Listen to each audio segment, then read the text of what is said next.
Hi, today I'll be telling you about GST Council. Now, GST Council is the governing body of GST.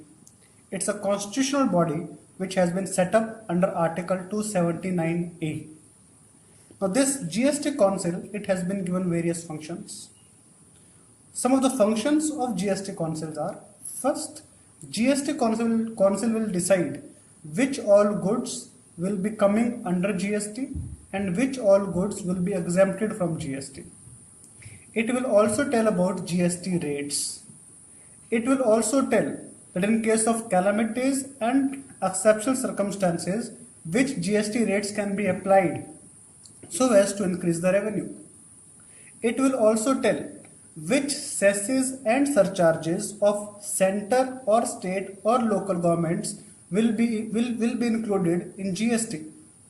It will also tell when high-speed diesel, petroleum crude, petrol, diesel, aviation turbine fuel, natural gas, petrol, high-speed diesel, when all these things will be coming under GST.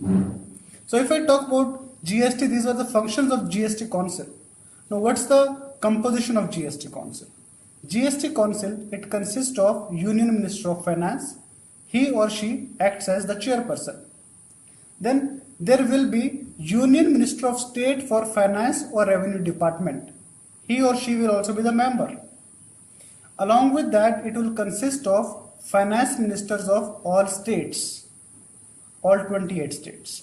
It will also consist of finance ministers of 3 UTs, Delhi, Pondicherry and Jammu and Kashmir. Out of these 31, 28 from states, 3 from UTs, need not necessarily be finance minister. They can be health ministers also. So out of these 31, one of them will be acting as vice chairman. Now, this vice chairman doesn't have special powers. That's to be noted. Another thing is to how to take a decision in GST Council. If I talk about GST Council, the center has 1/3 of weightage and all states together, they have 2/3 of weightage. So center, it has 33% weightage, states together they have 66% weightage, and to take a decision we need 75% votes. So 3/4 of voting power is required. So center alone has 33% vote, it cannot take a decision itself. States, all states together they have 66% votes, again they also together they cannot take a decision. To take a decision in GST Council, we need center and states to come together. Hence, GST Council is a symbol of cooperative federalism. Now, if I talk about GST rates, we have 5 different rates: 0, 5, 12, 18 and 28%. And because of this multiplicity of rates, our GST, Indian GST, is considered to be one of the most complicated GST in the whole world. So now the states, they are demanding certain things. First thing they are demanding is that we should bring reforms in GST, especially in the GST rate structure. Second thing which they are demanding is that the vice chairman post in GST Council has been kept vacant since 2017. They want some person to be elected as vice chairman in the GST Council. Again, it will not have any significant impact. Not even significant, it won't have any impact. But it will be just a gesture from the center that yes, it values the federal features. The states are also being given power.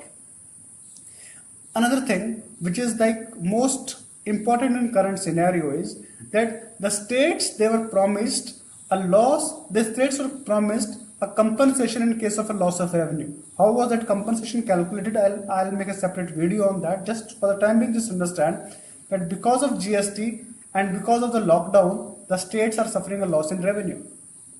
And that loss in revenue had to come from center. But center, so earlier also there was this provision that center would be compensating the states. But problem was when the center found out it won't have enough revenues to compensate the states, center, it imposed a cess called GST cess. This GST cess was imposed on only certain luxury goods. And the fund or the revenue of GST cess would go to GST compensation fund, and that fund will be used to compensate the states. But now what is happening is even the GST compensation cess is not sufficient enough to compensate the states. So now they're worried. Like, how do we compensate the states? The states want compensation. The states are saying there are various options for that. One is increasing the GST rates. It will be helping in collection of GST, and maybe the states may be able to get more funds. But in the current scenario of slowdown, it doesn't make a sense to increase GST rates. Second option, the center borrows and gives to states. But in the current scenario, when center's fiscal deficit is already stretching, it won't be borrowing and lending to the states. Third option, which has been mentioned, is that the GST Council borrows. Just an idea. Can GST Council borrow? Because only a sovereign entity can borrow. But if GST Council has to borrow, it needs to be provided a sovereign entity, sovereign status. So first thing is, can the GST Council even borrow? Second thing is, if it borrows, who will be the guarantor? If GST Council borrow, will the center alone borrow, or will the states also together borrow?